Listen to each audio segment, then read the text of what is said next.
बेटे को आपने पाल पोस कर बड़ा करा, वही बेटा यदि कोई शब्द कह देता है तो आपको बुरा लग जाता है।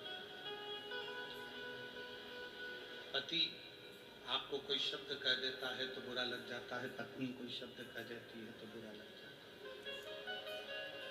घर के बुजुर्ग यदि कोई शब्द कह देते हैं तो बुरा लग जाता है। क्यों लगने लगा? पहले तो किसी के शब्द आपको बुरे नहीं लगते थे। पहले ना बेटे के शब्द बुरे लगते थे, ना बहू के शब्द बुरे लगते थे, ना माता के शब्द बुरे लगते थे, ना पिता के शब्द बुरे लगते थे, ना दादा के शब्द बुरे लगते थे, ना दादी के शब्द बुरे लगते थे, ना भाई के शब्द बुरे लगते थे, ना बहन के शब्द बुरे लगते थे। फिर ऐसी सोच हमारी कैसे बन गई? ऐसा हमारा विचार कैसे बन गया कि हमको कोई भी बोल देता है तो उसके शब्द बुरे लगने लगते हैं, वो शब्द हमें श्रेष्ठ नहीं लगते। क्यों? क्योंकि हमने हमारे विवेक में, हमारी बुद्धि में, हमारे चित्त में अहंता को धारण कर लिया, अहंकार को धारण कर लिया। मैं जो बोलूंगी वो होगा, मैं जो कहूंगा वो होगा।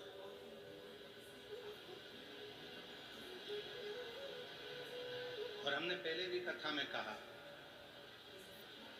दादाजी कहते हैं कि मैं किसी की नहीं सुनूंगा, दादी कहती है मैं किसी की नहीं सुनूंगी, सास कहती है मैं किसी की नहीं सुनूंगी, पति कहता है मैं नहीं सुनूंगा किसी की, पत्नी कहती है मैं किसी की नहीं सुनूंगी, बहू कहती है मैं किसी की नहीं सुनूंगी, बेटा कहता है मैं किसी की नहीं सुनूंगा। तो सुनेगा कौन? सीहोर वाला महाराज।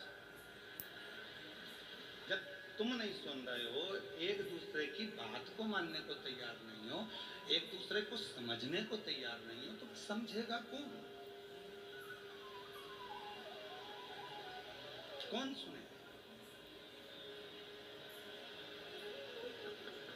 और दुनिया का सबसे कठिन काम है सुनना।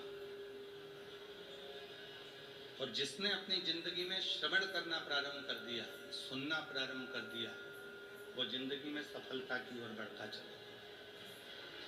हम सुन नहीं पा। देखो, मैं तुम्हारी बात नहीं सुनूंगी, फालतू की बात करना मती, मुझे बड़बड़ करना मती, मेरे को नहीं सुनना तुम्हें।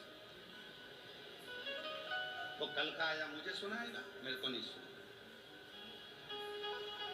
हम इसी सोच में, इसी विचार में, इसी सोच में,